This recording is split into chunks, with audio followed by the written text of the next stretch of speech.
வணக்கம். Vista academy Erode. தொடர்ச்சியாக முகலாய பேரரசனுடைய வகுப்புகளை பகுதியாக பார்த்துட்டு வரும் ஒவ்வொரு பேரரசாக. இதுவரைக்கும் பாபர் மற்றும் ஹுமாயூனை பார்த்துருக்குறோம். பார்க்காதவங்க கீழே இருக்கக்கூடிய பிளேலிஸ்ட்டில் இருக்கக்கூடிய ஹிஸ்ட்ரி பிளேலிஸ்ட்டில் இருக்கக்கூடிய பார்ட் 1 அண்ட் பார்ட் 2 வீடியோ நீங்கள் பார்த்துட்டு வந்துடுங்க. இன்றைக்கி நம்ம பார்க்க இருக்க தலைப்பு முகலாய பேரரசனுடைய 3வது தலைமுறை, மிகப்பெரிய பேரரசை உருவாக்கிய மாபெரும் அரசர், the great Mughal emperor Jalaluddin Muhammad Akbar. அவரை பற்றி தான் இன்றைக்கி பார்க்க இருக்கிறோம். இன்றைக்குமே இந்த வீடியோ வந்து 2 பார்ட்டாக தான் வரப்போகுது. இன்று நம்ம பார்க்க இருக்கக்கூடிய தலைப்பு அக்பரினுடைய வெற்றிகளை மட்டும் நம்ம பார்க்க போகிறோம். அக்பருடைய பயோகிராஃபி ப்ளஸ் அவருடைய வெற்றிகளை பார்க்க போகிறோம். அக்பரினுடைய கொள்கைகள் மற்றும் அவருடைய செயல்திறனை பற்றி நம்ம அடுத்த பார்ட் வீடியோவில் நம்ம பார்க்கலாம். ஸோ இன்று நம்ம பார்க்க இருக்கக்கூடியது முகலாய பேரரசர் அக்பர் மற்றும் அவருடைய வெற்றிகள், அவர் கண்ட போர்கள் மூலமாக அடைந்த வெற்றிகள், அதன் மூலமாக முகலாய பேரரசை அவர் மாபெரும் வல்லரசாக உருவாக்கிய கதையை மட்டும்தான் நம்ம இன்னைக்கு பார்க்க போகிறோம். வாங்க பார்க்கலாம். முகலாய பேரரசர் அக்பர் அவருடைய ஆட்சி காலம் பார்த்தீங்க அப்படின்னா 1556 to 1605, 1556 முதல் 1605 வரை. 1605 அவர் மறைந்து விடுவார். மறைகிற வரைக்கும் அவர் தான் அரசராக வீற்றிருந்திருப்பார் அரியணையில். அவர் பிறந்த இடம் பார்த்தீங்க அப்படின்னா, பிறந்த ஆண்டு மற்றும் பிறந்த இடம் 1542 அமர்கோட்டை. இது வந்து ராஜஸ்தானில் அமைந்திருக்கிறது. ஒரு ரஜபுத்திர அரசரினுடைய கோட்டையில் தான் அவர் 1542ஆம் ஆண்டு பிறந்தார். அவருடைய பெற்றோர் இதற்கு முன்னக்கூட்டி நம்ம பார்த்த ஹுமாயூன் பேரரசர் மற்றும் அரசியார் ஹமிதா பானு பேகம் இவர்களுக்கு மகனாக பிறந்தார். 1542 அமர்கோட்டையில் ஹுமாயூனுக்கும் ஹமிதா பானு பேகத்துக்கும் மகனாக பிறந்தார். உங்களுக்கு தெரியும், இந்த காலகட்டத்தில் அவர் 40ஆம் ஆண்டு 1540ஆம் ஆண்டு கன்னோசி போரிலிருந்து நாடிழந்த அரசனாகத்தான் ஹுமாயூன் பார்க்கப்படுகிறார். அவ்வாறு அவர் செல்லும் வழியில் தான் அவர் நாடிலிருந்து தப்பித்து செல்லக்கூடிய இந்த வழித்தடத்தில் தான் மகன் பிறக்கிறார், ஜலாலுதீன் முகமது. சரியா? இந்த ஜலாலுதீன் முகமது பிறந்ததுக்கு அப்புறம் தந்தையாரான ஹுமாயூன் என்ன பண்ணுறாரு அப்படின்னா, தன்னுடைய குழந்தையும் தன்னுடைய மனைவியும் ராஜஸ்தான்லேயே ரஜபுத்திரர்களின் கோட்டையிலே விட்டுவிட்டு ஆப்கான் கடந்து பாரசீக நாடுகளுக்கு சென்று தன்னுடைய மூதாதையர் உதவிகளை பெற்று மீண்டும் டெல்லி அரியணை கைப்பற்றும் எண்ணத்துடன் அவர் என்ன பண்ணுகிறாருன்னா பாரசீகம் போகிறார். சரியா?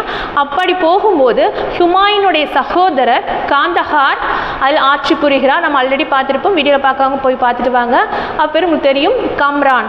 சரியா? கம்ரான் காந்தஹாரை ஆட்சி செஞ்சுட்டு இருக்கிறாரு. அவர் ஆட்சி செஞ்சுட்டு இருக்கும்போது இவர் நாடோடியா தெரிகிறார்.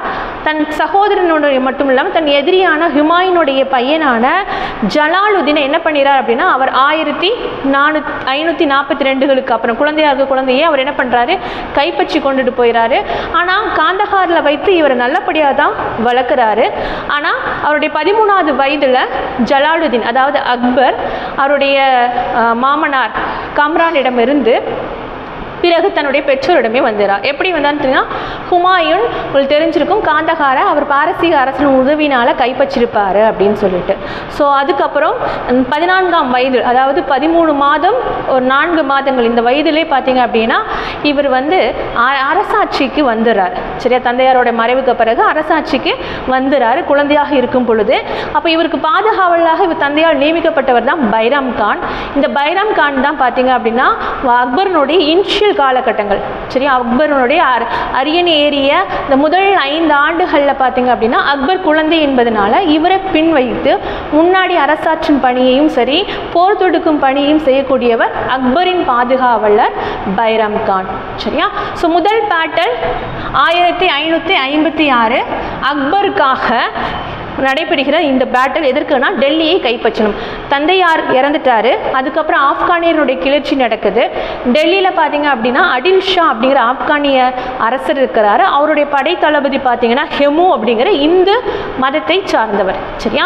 இந்த ஹிந்து மதத்தை சார்ந்த இந்த ஹெமு ஆப்கானிய அரசரிடம் என்ன கோருகிறார் என்றால், நான் டெல்லியை கைப்பற்றுகிறேன், இந்த முகலாயர்களுடைய கோட்டைகளை நான் வந்து அடக்கி ஒடுக்கி விட்டு நான் இதை கைப்பற்றுகிறேன், எனக்கு ஆணையிடுங்கள் அரசின்னு கேட்குறாரு. அதனால் ஆப்கானிய அரசர் அடில் ஷா இவருக்கு பர்மிஷன் கொடுத்துறாரு. அதனால் அவரும் பார்த்தீங்க அப்படின்னா டெல்லியை கைப்பற்றுங்கிற நோக்கத்தில் படையெடுத்து வருகிறார். அதே சமயம் பைராம் கான் அக்பர் முன்னிட்டு அவரும் படைகளை வந்து திரட்டி கொண்டு வருகிறார். 2 பேரும் 1556ஆம் ஆண்டு நவம்பர் மாதம் மீண்டும் ஹரியானாவின் பானிபட் அப்படிங்கிற இடத்துல போரில் மீட் பண்ணுறாங்க. ஸோ ஆல்ரெடி நம்ம பார்த்துருக்கோம், பாபர் முதலாம் பானிபட் போரின் மூலமாக இந்தியாவில் முகலாய ஆட்சியை 1526 தொடங்கினார். பிறகு பார்த்தீங்க அப்படின்னா ஒரு 30 வருஷம் கழிச்சு திரும்பவும் இந்த இடம் போர்க்களமாகிறது. அதனால தான் இது பார்த்தீங்க அப்படின்னா 2ஆம் பானிபட் போர். சரியா?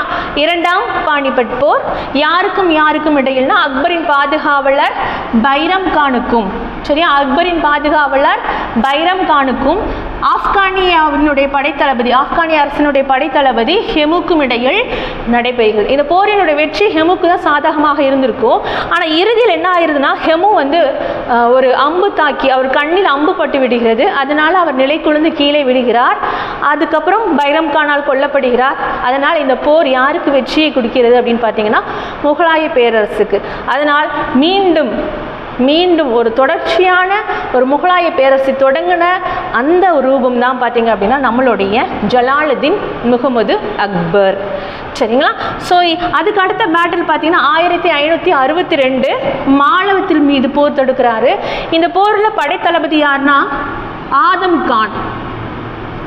இந்த ஆதம் கான் யார் அப்படின்னு பார்த்தீங்கன்னா அக்பரினுடைய அமைச்சர், பெண் அமைச்சர் மற்றும் அக்பரினுடைய பாதுகாவலர், அந்த பெண் பாதுகாவலராக இருந்த மாகம் அனங்காவினுடைய மகன், மாகம் அனங்காவின் மகன். சரி, அந்த ஆதம் கான் மாலவத்தின் மீது போர் தொடுத்து அங்கிருந்த பாஷ் பகதூரை தோற்கடித்து அவரை பிற்காலத்தில் அக்பர் பார்த்தீங்க அப்படின்னா ஒரு மன்சப்தாராக தன்னுடைய முகலாய பேரவையில் அமைத்துக் கொள்வார். ஆனால் இந்த போருக்கு அப்புறம் அவருக்கு இன்னொரு பிரச்சனை என்ன வருதுன்னா, மாகம் அனங்காவுடைய சன் இந்த ஆதம் கான் மூலமாக உள்நாட்டுக்குள் கலவரத்தை அவர் உருவாக்கிறார். இதையும் அவர் அடக்குகிறார் பின்னாலே. பிறகு அவர் மேற்கொண்ட போர் 1564 கோண்டுவானா மீது, மத்திய இந்தியாவின் மீது. ஆக்சுவலாக இந்த ராணி துர்கா தேவி வந்து மிகவும் நல்ல குணம் படைத்தவர். இவருக்கும் முகலாயருக்கும் இடையே எந்த ஒரு பிரச்சனையும் இல்லை. இருந்தும் நாடு பிடிக்கும் கொள்கையின் அடிப்படையில் அக்பர் கோண்டுவானா மீது போர் தொடுக்கிறார். அங்கு இருக்கிறது யாருன்னா ராணி துர்கா தேவி. இவங்க ஒரு பகர ஆட்சியாளர் இருக்காங்க. இவங்களுடைய சன் வீர் நாராயணுக்காக அவங்க போர் தொடுக்கிறாங்க. அக்பருக்கு எதிராக போர் தொடுத்த பெண் அரசிகளில் மிக முக்கியமாக பார்க்கப்படுகிறார்கள் ராணி துர்கா தேவி. எந்த வருடம் பார்த்தீங்கன்னா 1564.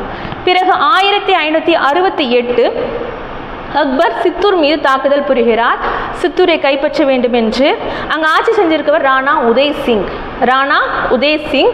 இந்த சித்தூர் கோட்டைங்கிறது மேவார் அரசர்களுடைய ஒரு பலமான ஒரு கோட்டை. இந்த கோட்டையினுடைய அதிபதியாகவும் இந்த ரஜபுத்திரனுடைய தலைவராக இருக்கக்கூடிய ராணா உதய் சிங் அக்பருக்கும் இடையில் போர் நடக்கிறது. ராணா உதய் சிங் மறைந்து விடுகிறார்.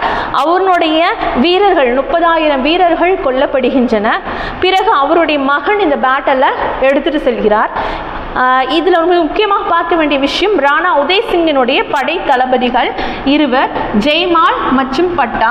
இந்த 2 பேரினுடைய போர் வீரம் அப்படின்னு பார்த்தீங்க அப்படின்னா அவர்களுடைய இறப்புக்கு பிறகு கூட அவர்களுடைய கையில் இந்த வாள் சுழன்றிருக்கு.